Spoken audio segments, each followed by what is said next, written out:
Good evening. Good evening, everyone. Welcome. Welcome to this evening's gathering. We are united here tonight to honor the 40th anniversary of the execution of 10 Baha'i women. On June 18, 1983, the Islamic Republic of Iran hanged 10 Baha'i women in a single night in a square in the city of Shiraz. Let us begin tonight with a heartfelt acknowledgement of the gratitude and respect for the privilege of living on the traditional, ancestral, and unceded territories of the Coast Salish nations, which comprise the Musqueam, Squamish, and Tsleil-Waututh nations. Along with gratitude and respect also comes responsibility, a responsibility that we have to educate ourselves about the history of these lands and of these peoples, so that we can walk towards a path of reconciliation with sincerity and truth. On behalf of the local spiritual assembly of the Bahá'ís of North Vancouver District, I am so happy and humbled to welcome each and every one of you here tonight. All of you from the community, dignitaries, members of the media. I'd like to acknowledge Councillors Don Bell and Shervin Shahriari from North Vancouver City Council, and Reverend Julie Lees of the Highlands United Church. My name is Ashley Roberts, and I'm honored to be your MC tonight. Please kindly take a moment to silence your phones so that we can maintain a spirit of reverence throughout our time together tonight.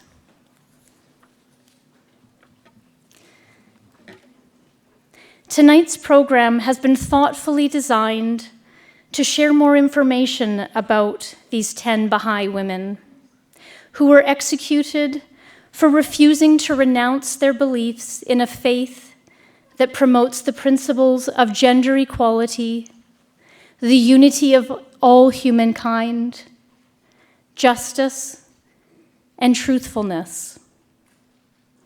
Through personal stories, music, and a keynote presentation, we hope to learn more. It is part of a global campaign launched by the Baha'i international community called Our Story is One, to honor the executed women and the long struggle for gender equality lived by women of all faiths and backgrounds in Iran and beyond, a struggle which continues to this day. We acknowledge that everyone comes here tonight with their own unique life experience, and we value your wellness. The content of tonight's program may be emotionally distressing to some. If you need assistance, please direct yourself to one of our ushers who can lead you to one of our medical personnel.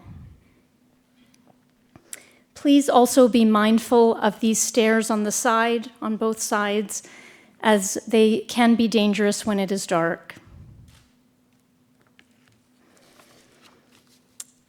Let us go back 40 years to June 18th, 1983. 10 Baha'i women were executed in Chogan Square in Shiraz, Iran.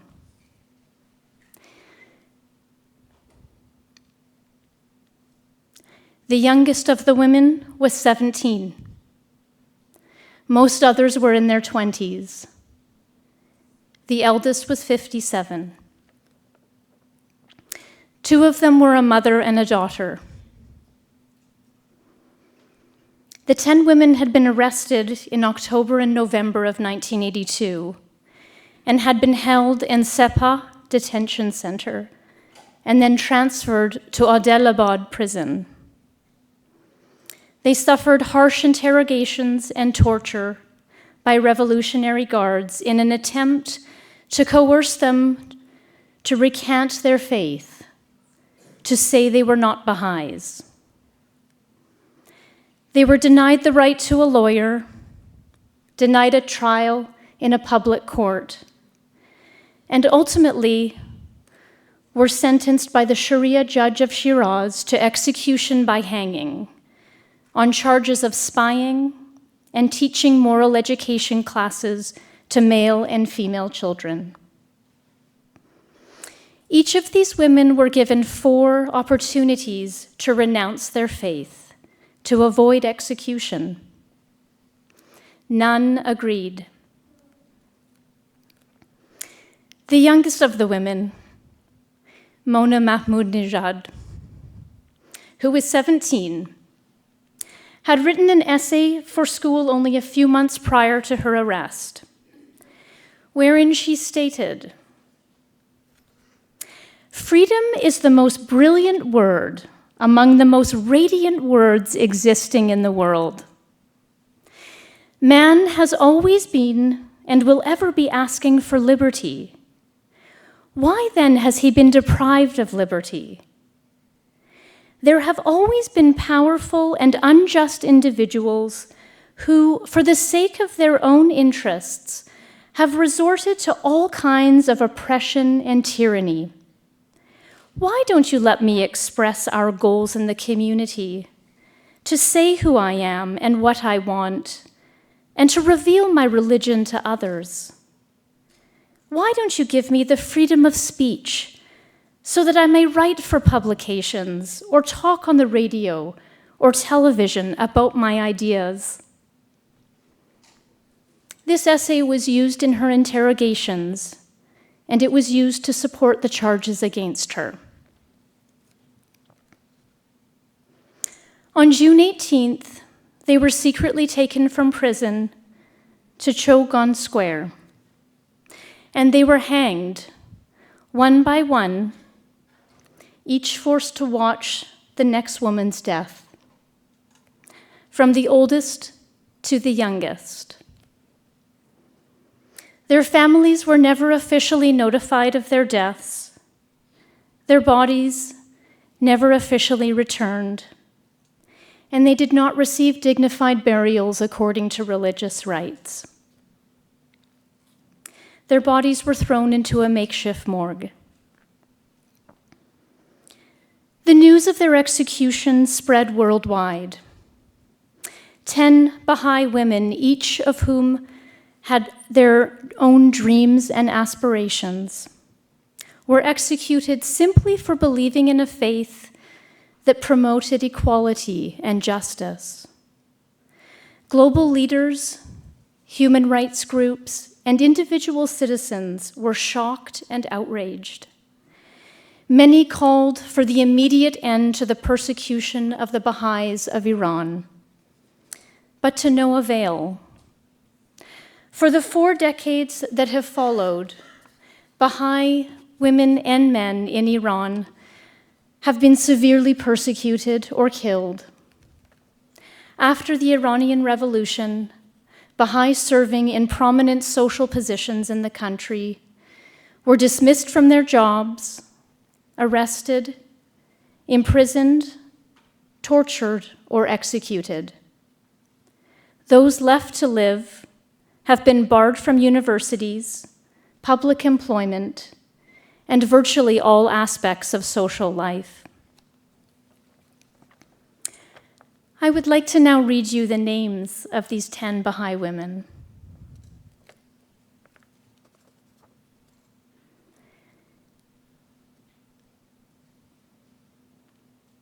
Mona Mahmoud-Nejad, 17. Roya Eshraqi, 23. Simin Saberi, 24. Shaheen Dalvand, 25. Akhtar Sabet, 25. Mahshid Nirumand, 28. Zareen Muqimi Abyane, 29.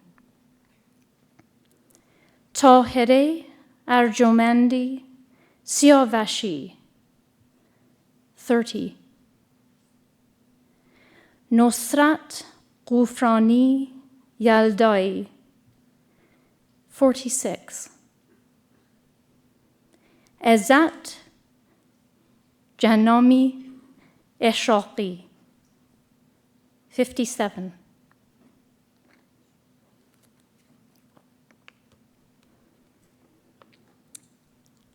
I would like to welcome Shelley Joseph to share a greeting. Shelley Joseph is the youngest daughter of Chief Robert Joseph and their late matriarch, Donna Joseph. They come from the Kwakwala-speaking people. Shelley runs Ladders to Kindness training program, where her message of being kind and growing love are intertwined with Namwayut, which means we are all one. This will be followed by prayers from different faith traditions and a slideshow.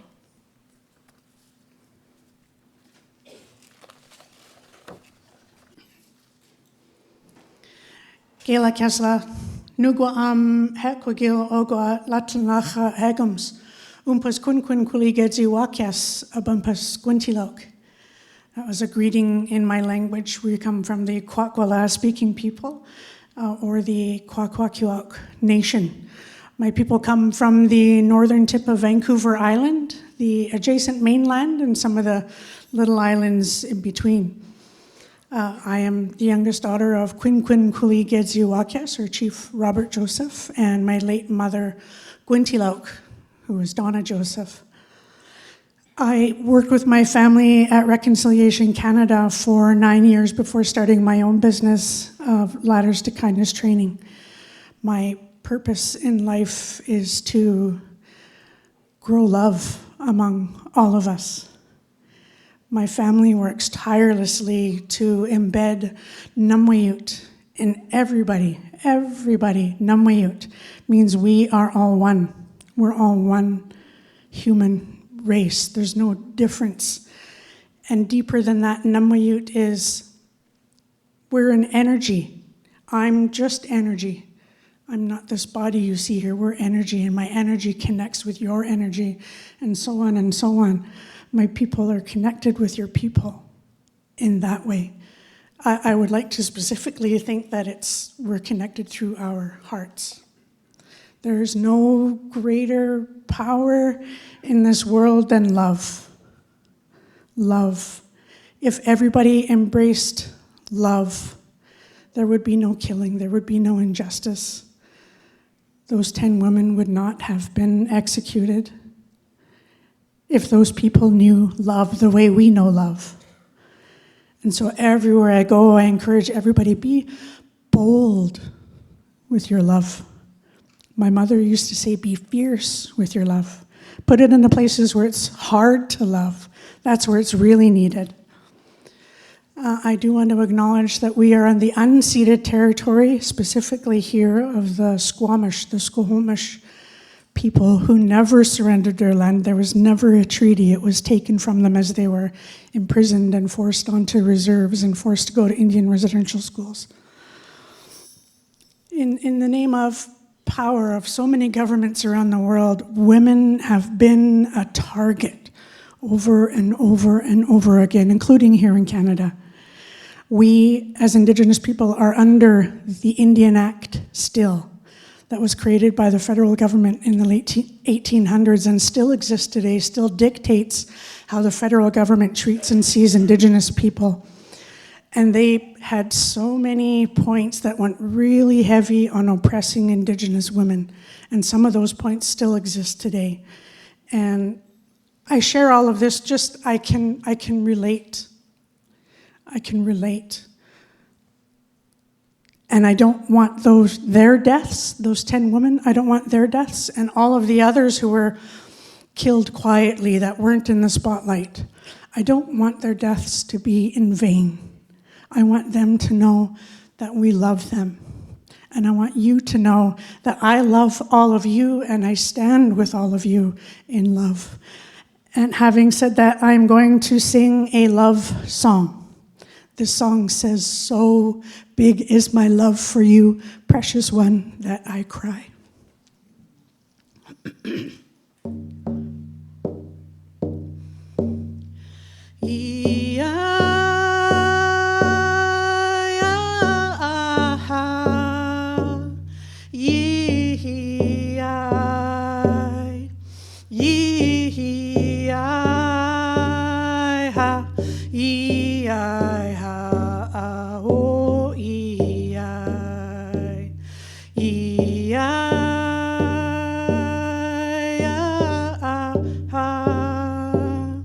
Lums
Hello everyone, this chanting is in Pali, Sanskrit, the language of Buddha and that time.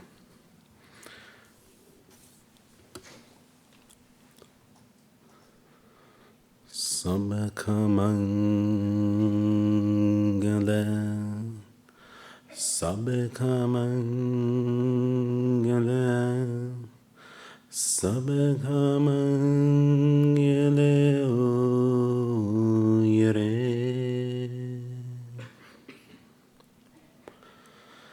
Tiramangala, Tiramangala, Tiramangala, Yere.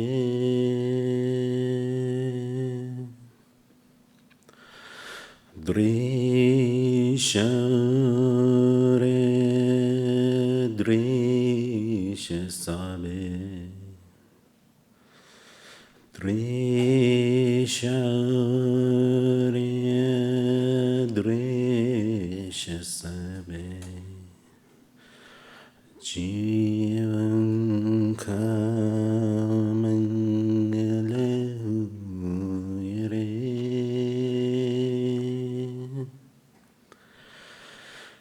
Jale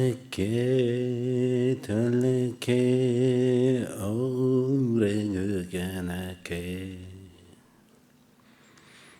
جلکه تلکه اورگگنکه پرانی سوکیا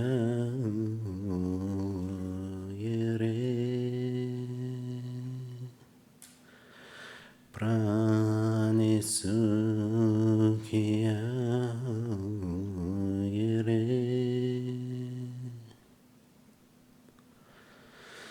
May all be happy. May you be happy, whether visible or invisible. May all beings be happy.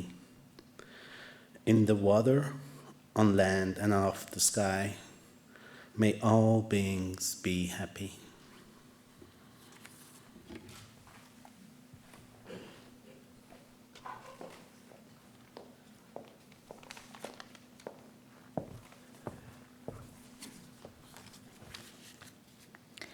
Come, let us go to the mountain of the Lord, that we may walk the paths of the Most High, and we shall beat our swords into plows and our spears into pruning hooks.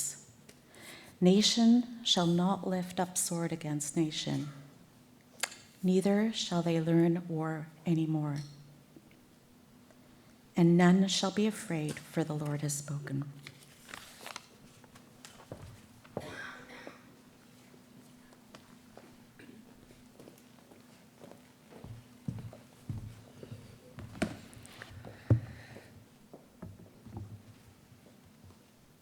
In the name of God.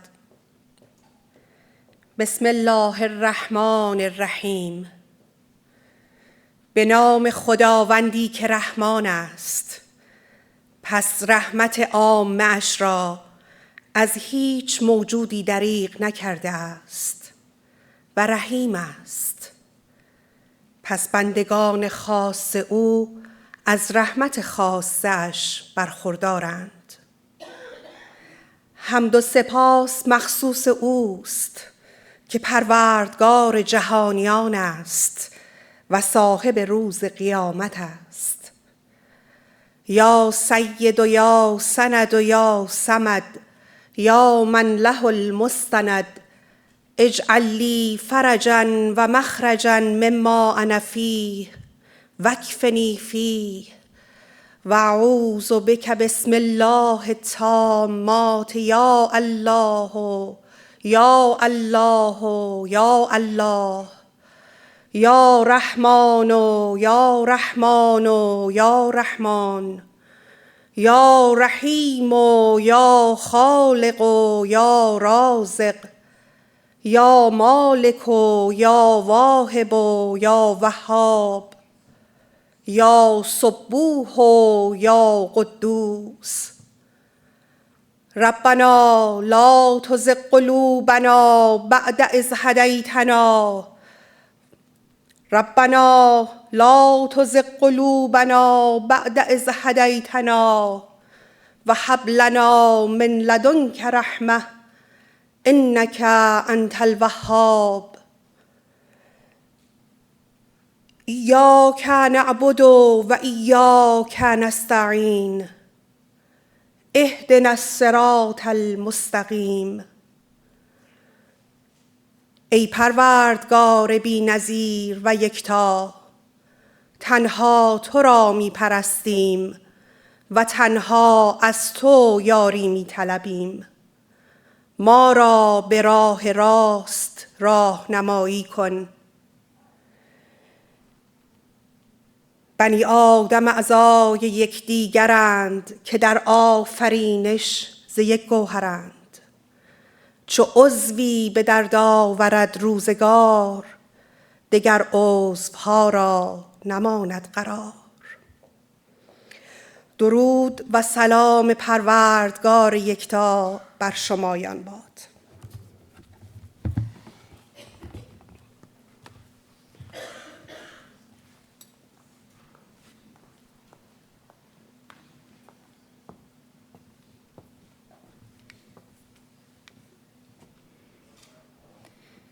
He is God, O peerless Lord, praise be thou for having kindled that light in the glass of the concourse on high, for having guided that bird of faithfulness to the nest of the Abha kingdom. Thou hast joined that precious river to the mighty sea. Thou hast returned that spreading ray of light to the sun of truth. Thou hast welcomed that captive of remoteness into the garden of reunion, and led him who longed to look upon thee to thy presence in thy bright place of lights. Thou art the Lord of tender love. Thou art the last goal of the yearning heart. Thou art the dearest wish of the martyr's soul.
what the fire is which thou didst kindle in thy land.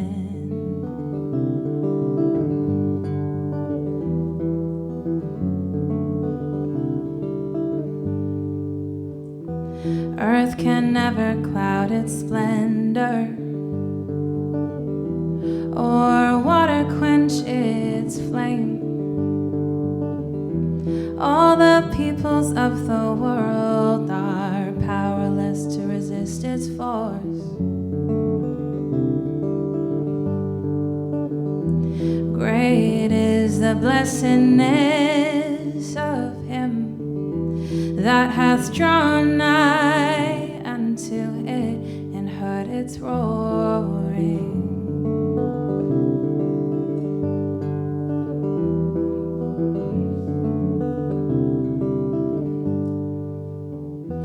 Earth can never cloud its splendor, nor water quench its flame. All the peoples of the world are powerless to resist its force. Great is the blessedness of him that hath drawn nigh unto it and heard its roaring, and heard its roaring.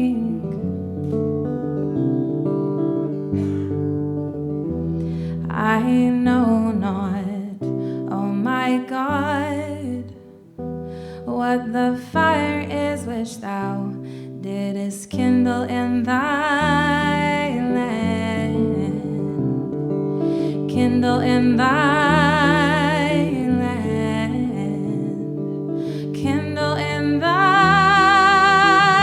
land, kindle in thy land.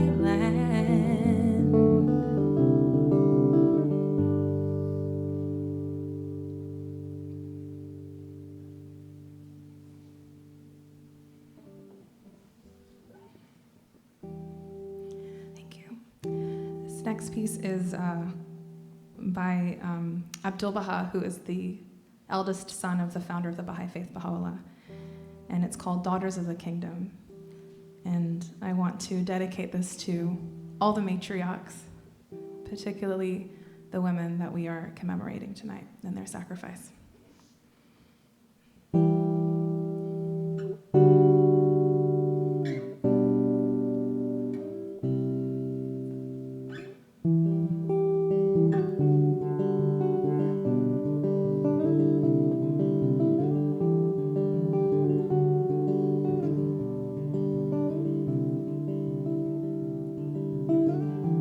O thou kind Lord, bestow heavenly confirmation upon this daughter of the kingdom, this daughter of the kingdom.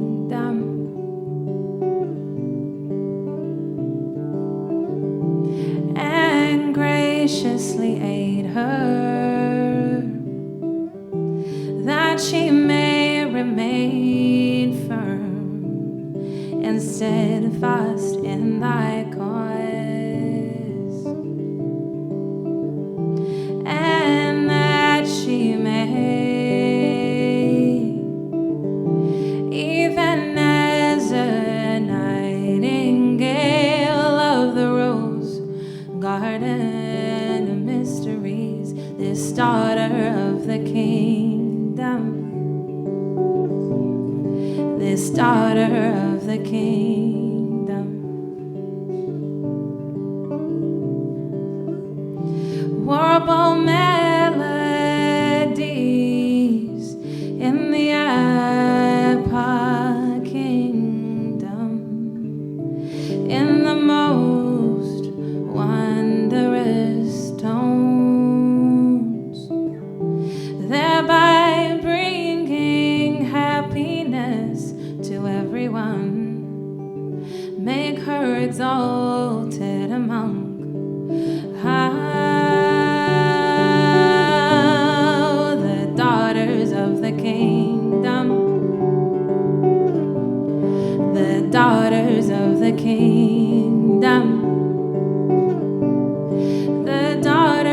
the kingdom,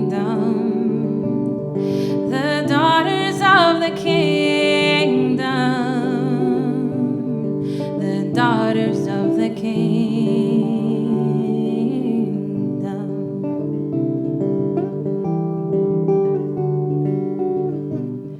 The daughters of the kingdom.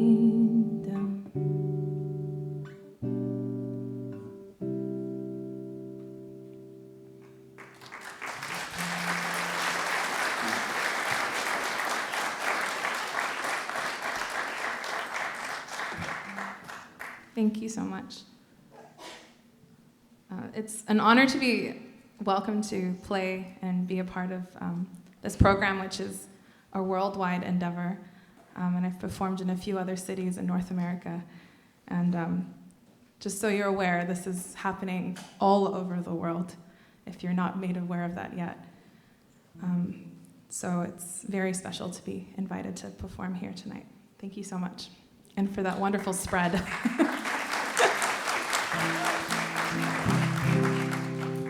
This is a more joyful, not that anything I play hasn't been joyful, but this is a very special poem about faith. And it's this very mysterious, mystical, intangible thing that we all have that drives us to do better and to be the best versions of ourselves. It's a poem by a matriarch, Amatul Bahá'í Khanum.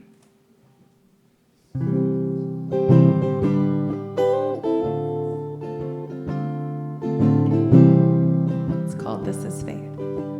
If you know this, feel free to sing along.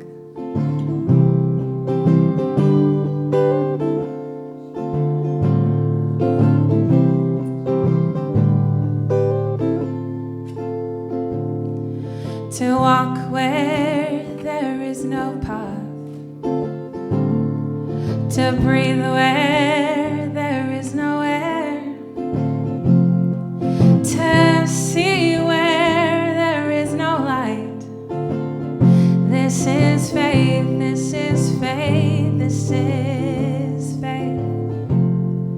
To cry out in the silence, the silence of the night, and hearing no echo, believe and believe and believe again. This is faith, this is faith, this is faith.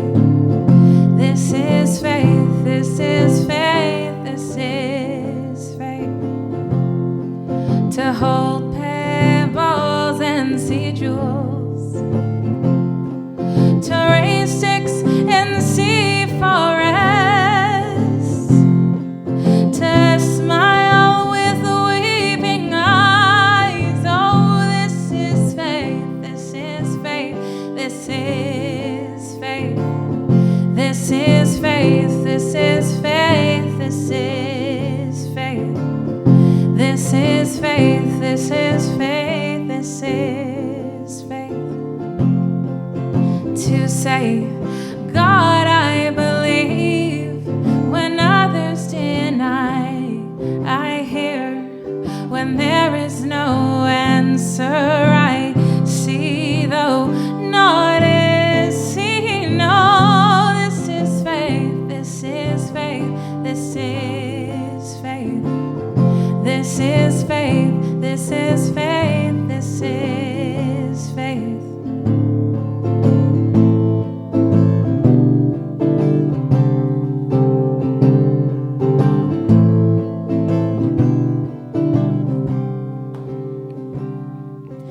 And the fierce love in the heart, the savage love that cries. Hidden thou art yet there. Veil thy face and mute thy tongue.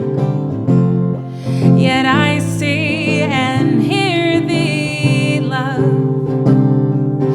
Beat me down, oh, to the bare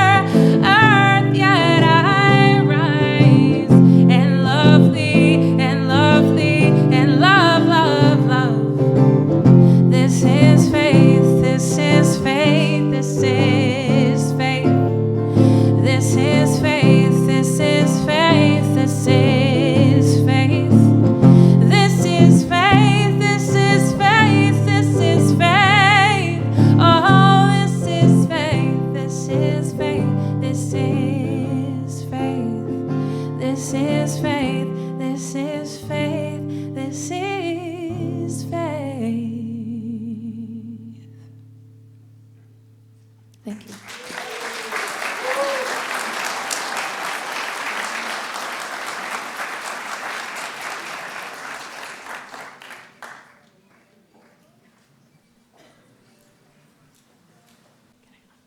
Thank you to Shadi Talui for sharing your beautiful voice and music with us tonight. Shadi is widely recognized for her contributions to the Baha'i community and her contributions to the arts-based and community-building initiatives. She has 4 internationally acclaimed albums and has performed all over the world. We wanted arts and music to feature prominently in tonight's honoring in order to reflect the joyfulness, the vibrancy, and the delight that these 10 women took in life.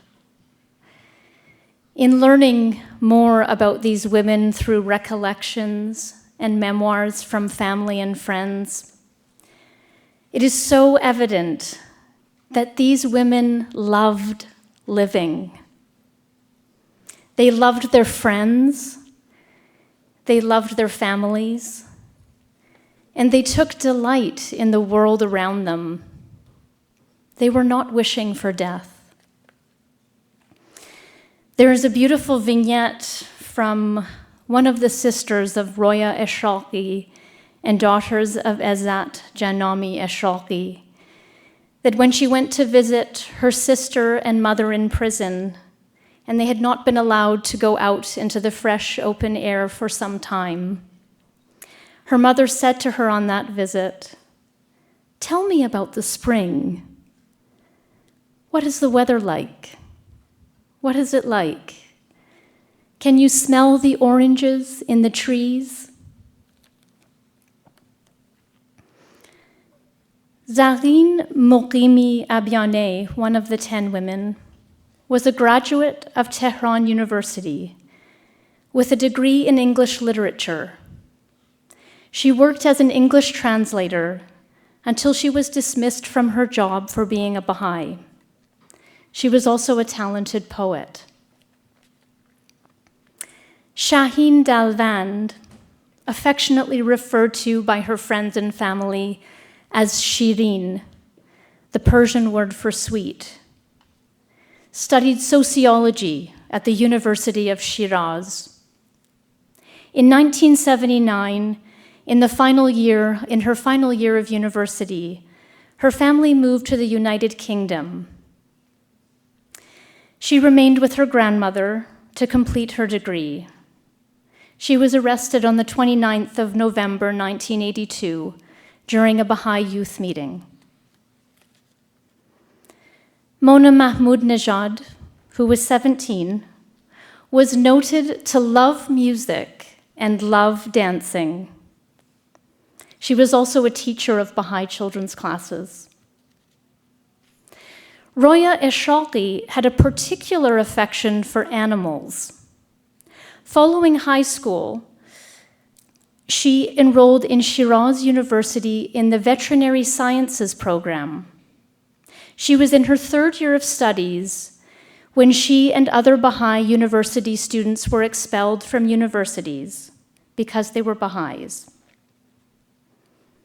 Simin Saberi was known to love the outdoors. She graduated from high school in Shiraz and was employed by an agricultural corporation in Marv Dasht, Fars, until she was dismissed from her job as it had become illegal to provide Baha'is with employment. Akhtar Sobet was known to be a very hard worker. Her father owned a small shop, and she assisted him in the shop while also completing high school. At the age of 18, her family home and shop were looted, along with other Baha'i properties in the area. They were forced to leave Sarvestan and move to Shiraz, where Akhtar continued her studies and graduated as a nurse. She worked at a hospital in Shiraz and also taught Baha'i children's classes. Mashid Nirumand graduated with a degree in physics from Shiraz University and had diplomas in 3 languages: English, German, and French. She was also a teacher of Baha'i children's classes. Tahere Arjomandi Siavashi was a talented nurse who worked in various hospitals around Iran. Nosrat Gufrani Yaldai served as a member of the local spiritual assembly of the Baha'is of Shiraz. Izzat Janami Eshaqi completed high school and later married Anayatollah Eshaqi in 1947. She had 5 children. One has to ask, why did these women just say they were not Baha'is? Why did they not just recant their faith? They had so much to live for. They refused because of something much greater than themselves. They had the vision for a better future.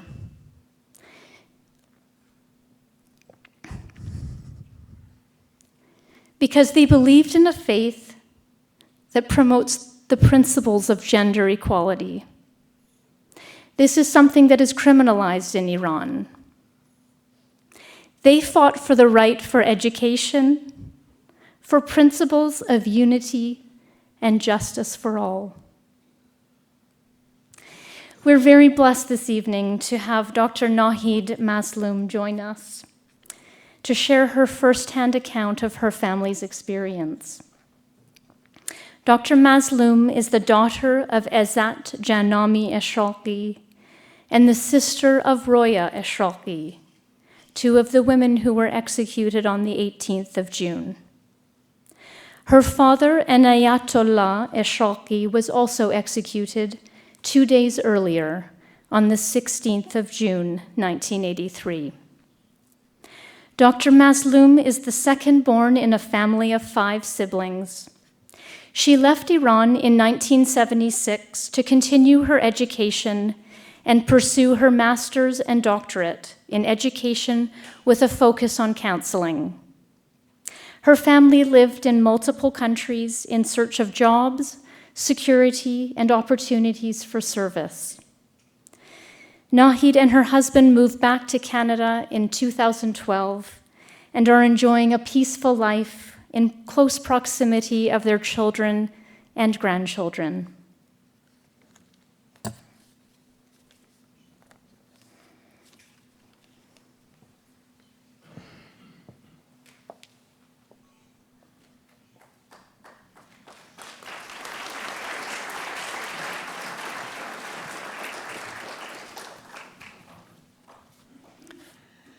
It's an honor for me to be here, to be speaking about my sister Roya and my mother Izzat, whose life were cut short because they were Baha'is.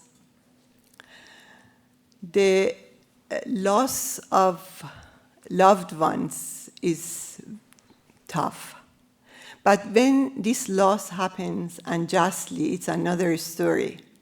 It's like reading a book, and right in the middle of a plot, the book is abruptly ended. It makes you confused, wondering how could the story be completed. So in the past 40 years, I have been playing and replaying the memories that I have had in the first 20 years of my life, and imagining how our life could have been different if we had them in our life.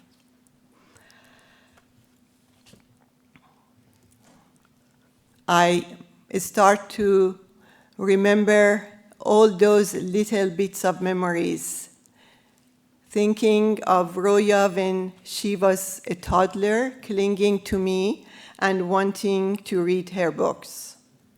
Later on, when she was a little girl, She was ready to chase any little creatures that moved. And then a bit later, when she was a teenager, I remember her and the youngest sister, arguing because Roya wanted to watch TV and the younger sister was lecturing her on the evils of watching TV. And it wasn't even the time of social media at the time. Then I also remember her as a teenager that really, whenever we were going mountain climbing or hiking, she was right in front of everyone else, running, singing, dancing, and inhaling the fresh air. And then she became a university student, and she wanted to be a veterinarian. I could never think that how she could be present at the birth of a cow, but she loved the idea.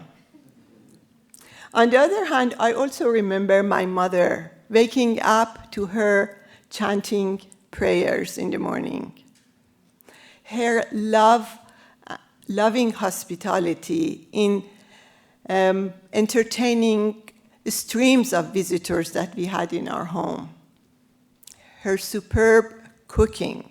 She was a great cook. Her nervous hand rubbing when something went wrong. And her strict gaze when we did something wrong. It was a no-nonsense look.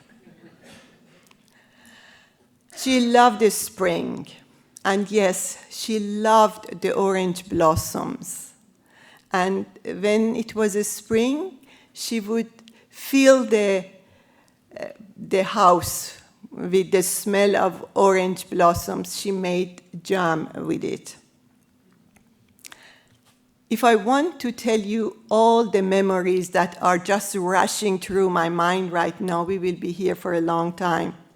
But the point is that they lived a very ordinary life, but full of love for it, and full of dreams for their future, how they wanted to live their life and what they wanted to do in their life. When all of this was turned upside down on a November 1982 in the evening. So the rest of the story is the story of all these 10 women. In the late hours of the evening, the Revolutionary Guards raided the house and started, as they say, to collect all the evidences that would help them to identify their crime. So they got all the Baha'i books that we had, prayer books, history books, any frame of Baha'i holy places, any pictures that was there, Baha'i albums, some of letters that perhaps we had written about the activities of Baha'is in other parts of the world, and some personal documents. And then they said that my parents and Roya should go with them. My 17-year-old sister at the time objected and said that whatever we have done together. You should take me as well. They ignored her. When my father was hugging my sister goodbye, he whispered in her ear that don't stay alone at night. They may come back. Whenever I think about the worry and anxiety of my parents leaving their youngest child at home at that hour of the night, and the unknown challenge of what lies ahead for them and for their other daughter, their pain, and the pain of my sister when they all had left a ransacked house, eerie, silent, the phone lines cut. That pain, when I think about it, it truly still aches my heart. For 1 month, no one knew of their whereabouts. And they had no way of knowing what was happening in the outside world. After 1 month, they were transferred to a different prison where they could have visitors once a week for 5 minutes from behind a glass window and through phone lines that were monitored by the guards. I just don't know how can one communicate their longing to hold each other and to express what is happening to them in that time without worrying about the consequences of what they are saying. Each prisoner had to go through hours of interrogation at any odd time of the day. They had to respond to so many questions, orally or written. Some questions about writing the name of your teacher when you were going to Baha'i children classes, or your classmates, or even if you had dreams of your prophet, write it down or talk about it. And humiliation and torture. The authorities were hoping to break their spirit and force them to recant their fate.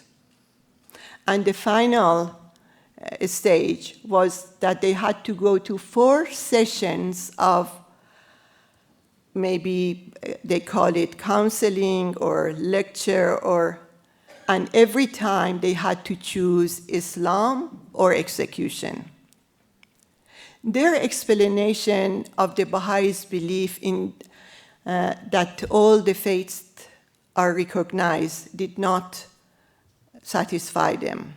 They had to either recant their faith or face execution. One of the many stories that I can share with you from the prison is that during one group interrogation, many of the Baha'i prisoners were taken into a room, blindfolded. Then they were sat facing the wall so that they don't know who else is in the room, and then answering questions while the judge is lecturing them, harassing them, threatening them, and telling them that they need to recant their faith or face execution. Roya notices that our father must be in the same room. She gathers the courage to ask the judge to allow her to just turn her head for a few seconds and look at her father because she misses him so much. And the judge thought this may be a good opportunity for the families to get together. Maybe they encourage each other to recant, all of them at the same time. So he agreed. And then when he started watching Roya touching our father's unshaved face and telling him how much she missed him and how much she actually likes him with this little beard that has grown on his face. The judge says, look at you, look at how you relate to each other. Why do you put yourself in such an agony? Just one word, say you're not a Baha'i, I will let you go. I will make sure that your father gets his pension back. I will allow you to go back to university to graduate. You will have a peaceful life. And Roya said, Your Honor, love of parent is natural, but I cannot give up my love for God and my belief in my faith. The judge gets very angry and says that, I hope you will say the same thing at the hour of execution. And Roya said, Your Honor, I pray that I will stay firm until my last breath. And they all stayed firm until their last breath, while watching one by one being hanged in front of the others. 40 years ago, the target were Bahá'ís. But over time, we have seen that in Iran, anyone who dares to defend their right or the right of others are being a target. Many are killed, many are arrested, tortured, executed, and their charges were the charges like being a threat to the safety and security of the nation, being the spreaders of corruption on earth, or being involved in propaganda against the regime. The same accusations that the Baha'is have been charged in the last 40 years. The same story. We have lost many lives in Iran. We have lost many mahsas and aidas and nikas, and the list goes on.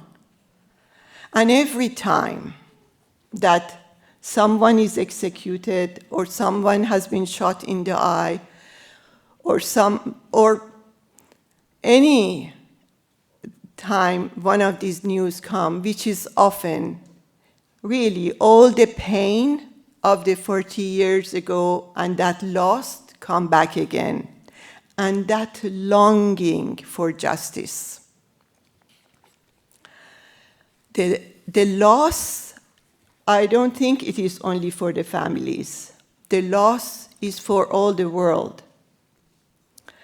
Because we don't know the activist Mona or poet, writer Zareen, how their book would have ended and how that would have affected our lives. Can we imagine our world without Margaret Atwood or David Suzuki? We don't know all these lives that we are losing, what gems we are being deprived of. Martin Luther King Jr. once said that injustice anywhere is a threat to justice everywhere.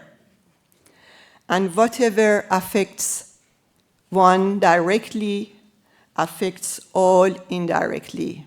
So whether it affects us all directly, it doesn't matter because it does affect us. And truly, it is not until we all put the well-being of humanity as a whole body in forefront of our minds and thoughts, and not until we embrace the role of both women and men in creating a peaceful society, we will not have justice or peace and tranquility. Thank you.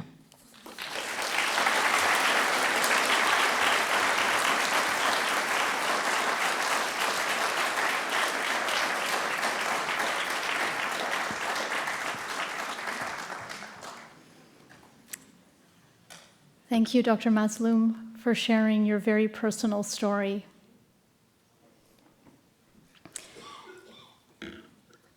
I grew up in the Baha'i community in North Vancouver.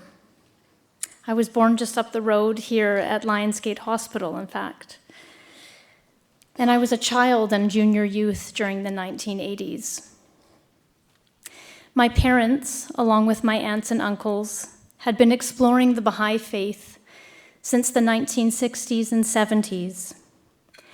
And they were drawn to the central principles of the Baha'i faith, those of the oneness of humanity, the oneness of religion, the equality of women and men, and the importance of the harmony between science and religion. As a child, the persecution of the Baha'is of Iran seemed initially somewhat distant and unrelated to my life here as a young child on the North Shore.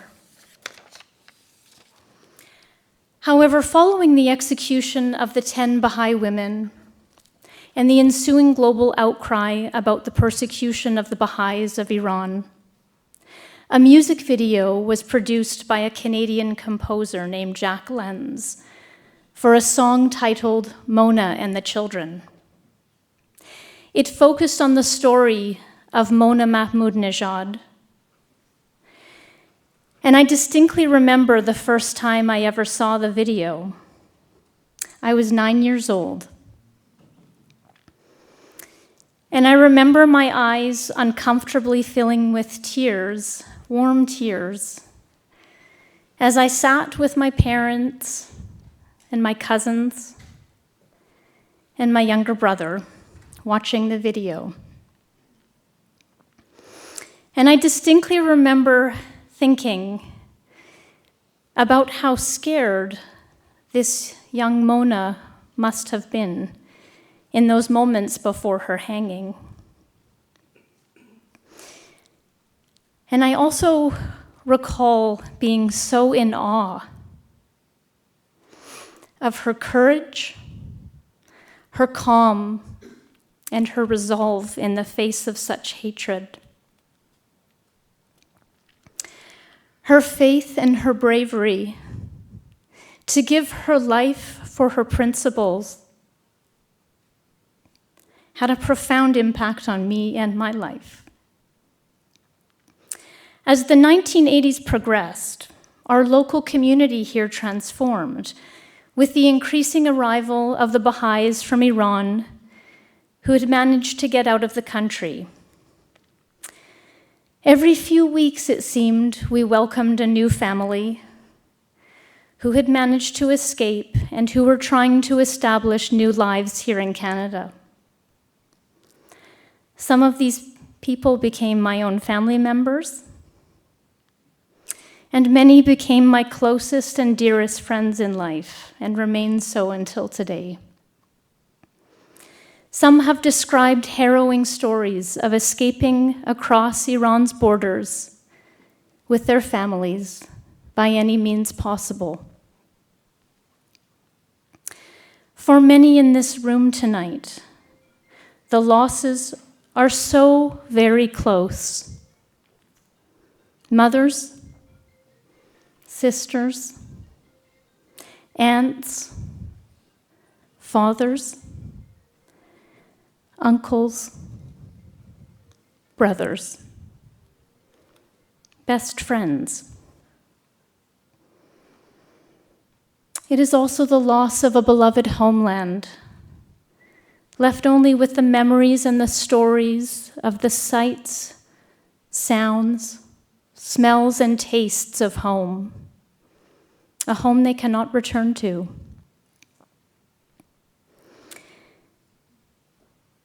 The pain is evident in the tears here tonight.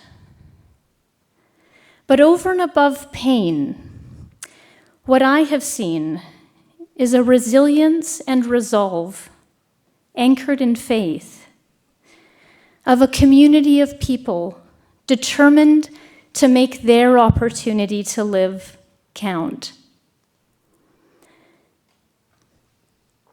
The voices of these women did not fall silent and were not forgotten in that square in Shiraz on that night. Rather, their sacrifice galvanized a generation to speak loudly through their education, through their service, and to continue the work of these women to build a more equal and just world. One of these voices is our keynote speaker tonight. Dr. Shiraz Sobet is a fellow at New York University's Institute of Public Knowledge. She is also co-director of the Center on Modernity and Transition, a multidisciplinary research center that seeks to reimagine the concepts and ideas upon which contemporary society is built. Her research spans a variety of disciplines, including philosophy, political science, psychology, and economics. And her work has been featured in the New York Times and the Washington Post. Dr. Sobet has held positions at Princeton University, the University of Maryland, and Harvard University, where she received her PhD. Her current book project makes the case that only a collective identity rooted in human oneness can protect and promote the diversity of humankind. I'd welcome Shiraz to come and join us.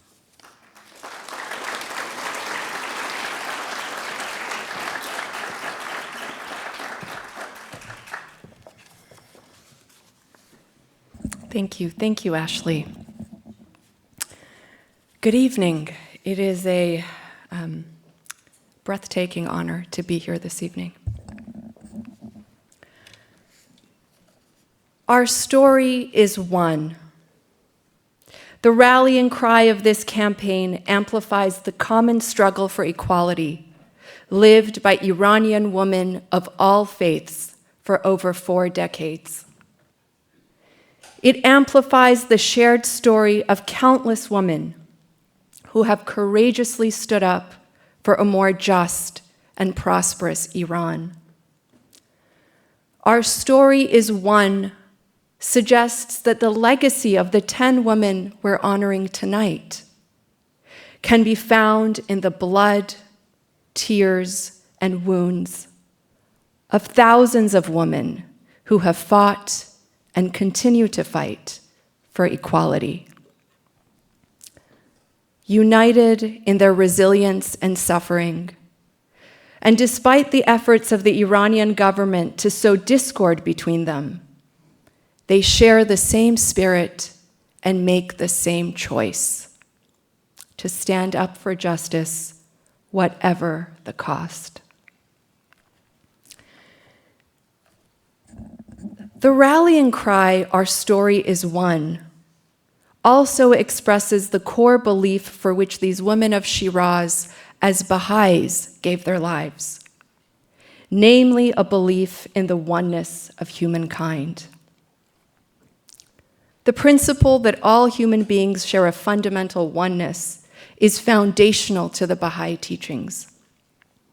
Indeed, Bahá'í communities around the world strive above all to define themselves by a commitment to that principle, to the notion that humanity, with all its essential diversity, constitutes a single people and a single race.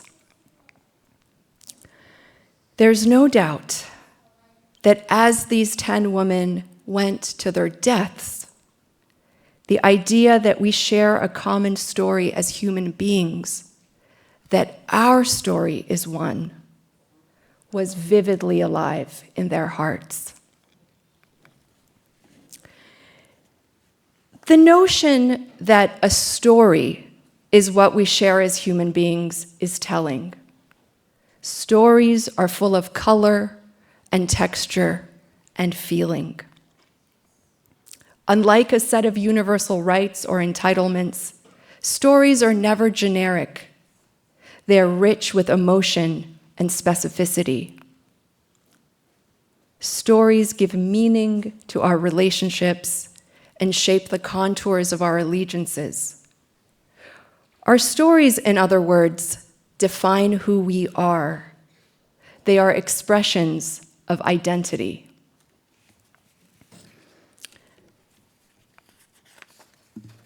And this is fitting. The Bahá'í principle of human oneness does not simply entail a code of rights or a declaration of our moral equality as human beings, although certainly it includes those vital elements. The principle of the oneness of humankind applies to the very relationships that bind humanity together. It calls on us to cultivate a sense of identity as members of the human race, to foster thick, emotionally rich, and meaningful bonds of connection. The principle of human oneness for which the women of Shiraz gave their lives, in other words, is a principle of universal love. In the slogan, "Our story is one," we therefore find the profound suggestion that the path to justice runs through the robust and deeply felt recognition of our oneness as human beings. To promote true justice, it tells us, we must recognize that our story as human beings is one. To many of us, this will seem immediately intuitive. Our commonalities run deep. In our fellow human beings, we see the same yearnings and vulnerabilities, the same attributes and capacities. We are aggrieved by death and destruction, restored by nobility and hope. We are moved by the stirrings of justice. Indeed, the essential yearnings of the human soul seem to defy division and difference. In today's world, we also see vividly the interdependence that binds us together. We observe our shared fate as human beings and our organic embeddedness in a common planetary home. You may very well ask, what, if not the robust and deeply felt recognition of our shared humanity, can upend the catastrophic injustices that ravage our world? And yet, as we consider the relationship between oneness and justice, between the recognition of our shared humanity on the one hand, and the rectification of oppression and injustice on the other, certain tensions, even contradictions, seem to emerge.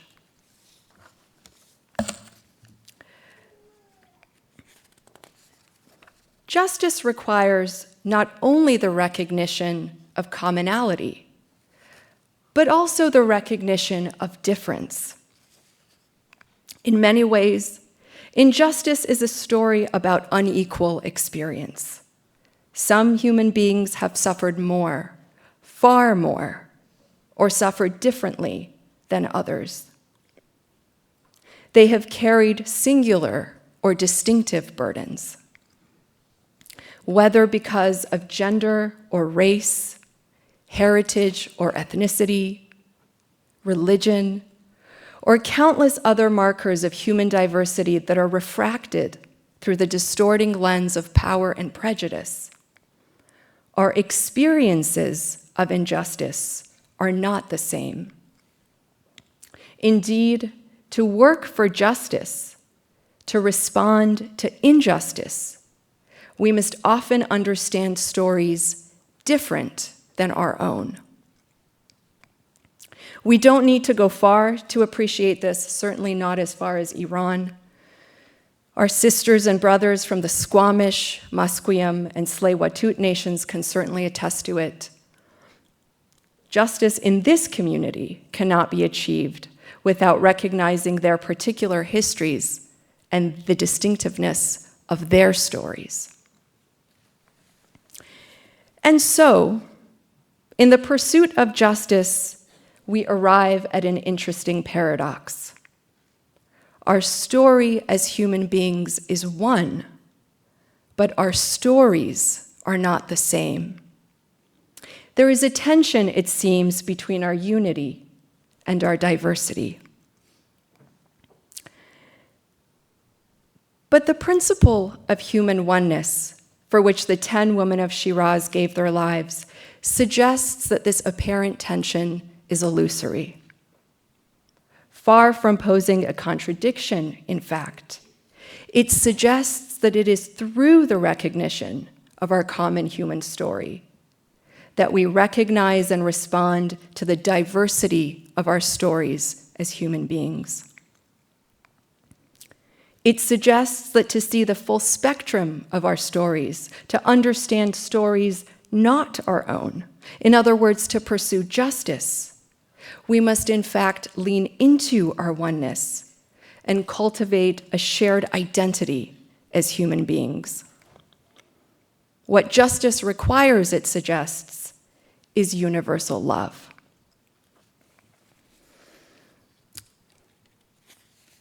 To appreciate why, think of those you love.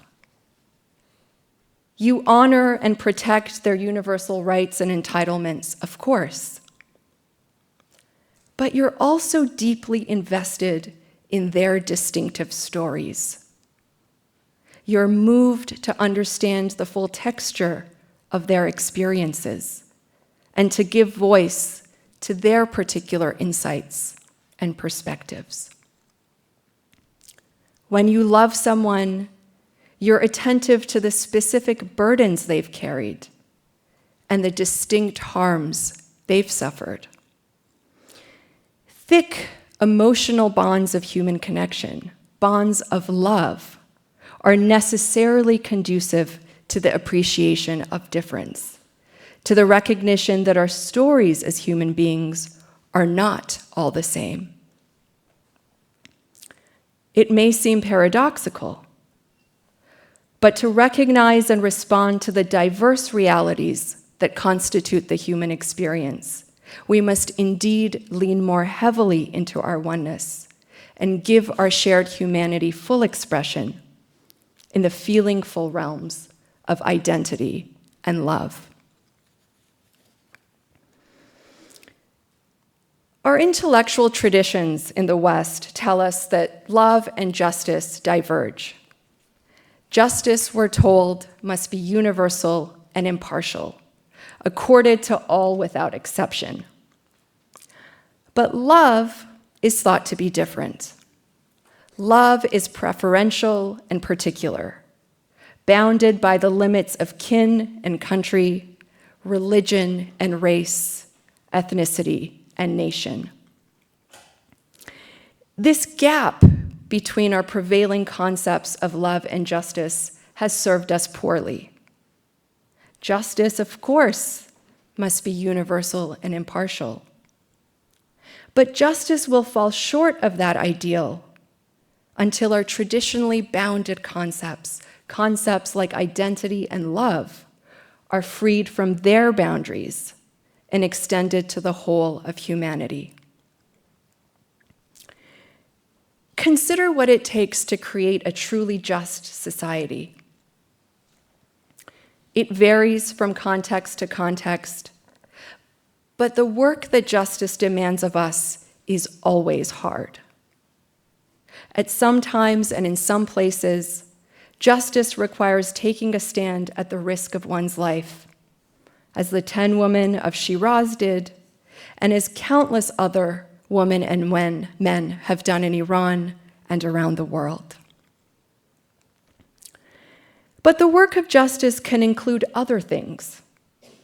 It includes honest and uncompromising self-scrutiny, long overdue forfeitures of ingrained systemic privilege, the willing embrace of profound discomforts, both mental and material. The work of justice includes seeing through one's own eyes rather than passively accepting the false and fabricated narratives we're given. These things are not easy.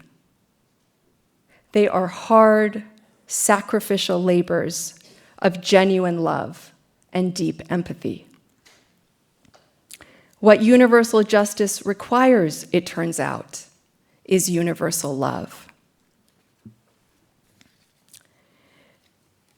And as we embody this love, as we strive to understand the stories and experiences of our fellow human beings, as we feel the weight of burdens not our own, the oneness of our story becomes more palpable. We see more clearly that we are protagonists on a common journey, interconnected threads in the tapestry of a diverse but single people, members of a single family, deeply embedded in this, our one and only planetary home. Our stories are not the same, but our story is one. A society in which oppression and injustice exist is a society in which every member, whatever their position, suffers. When women are oppressed, an entire society is deprived of the full potential of half its members. The collective progress and flourishing of an entire population is blighted. In this way, too, our story is one. All of us here this evening come with our own stories. Some of us may be learning only tonight about these 10 women. We may be moved for the first time by their stories of conviction and courage. Others here will be intimately familiar with these stories, or if not with the stories of these particular women, then with the many injustices suffered by the Iranian people and by the women of Iran in particular. For those of us whose own stories are somehow intertwined with Iranian society, the vision of a more just and prosperous Iran has long been a yearning of our hearts. We have long yearned for a better Iran, a more equal Iran, an Iran that manifests the nobility and potential of all its people, an Iran that embodies the justice and love latent in all human beings. Whatever our stories, I hope what we take from the conviction of these 10 women is that the Iran we yearn for, indeed the world we yearn for, will not be realized through conflict and division, but rather through the profound and deeply felt recognition that our story as human beings is one. Thank you.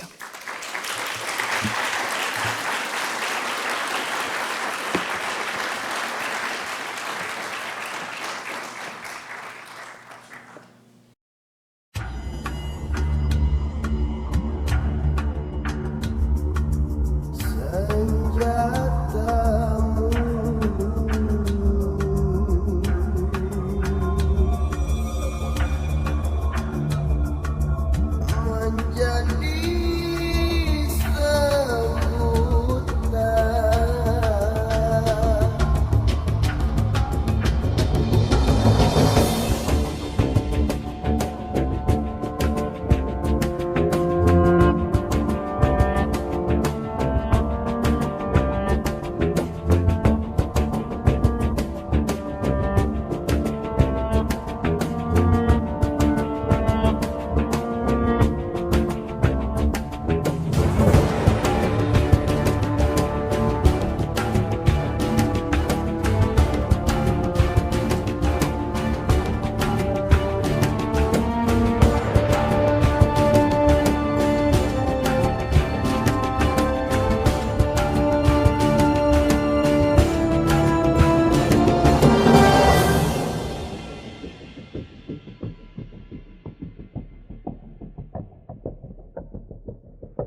When we look at recent events in Iran and beyond, particularly those facing young women, we stand here today, and as Dr. Shahrzad Sabet has said, we indeed say our story is one.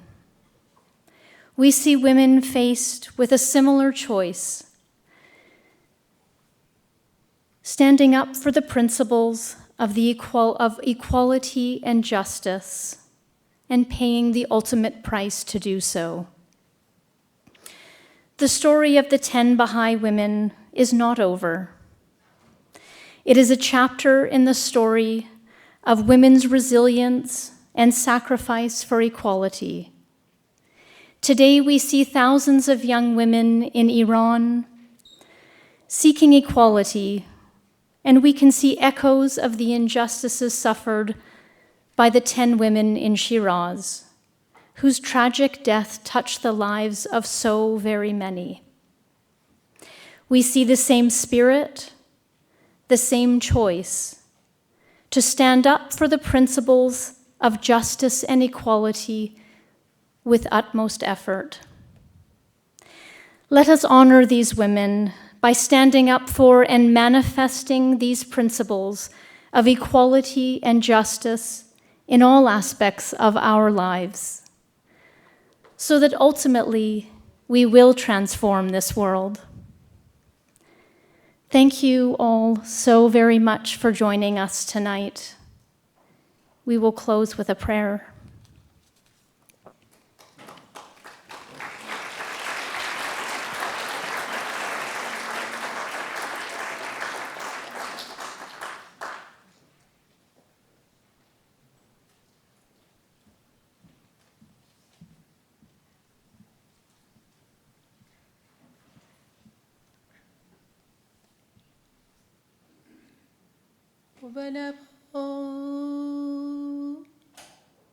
ای خداوند بی‌مانند، ما بندگان خاکساریم و تو بزرگوار، گناهکارانیم و تو مرزگار،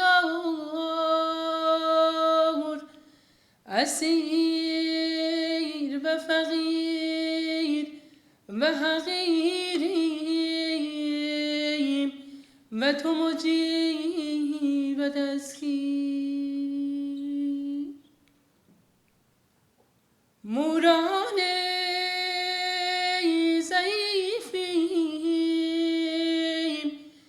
و تو سلیمان پرحشمت سریر فلک اسیر، محض فاسف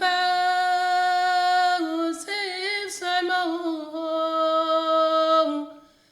و صون و آن خویش دریغ مفرما، خدایا امتحانات شدید است و افتتانات هادم بنیان زبر حدید، ما را حراست کن، قوت بخش، مسرور فرما، شادی ده و چون عبدالبها بر عبودیت آستان موفق نما.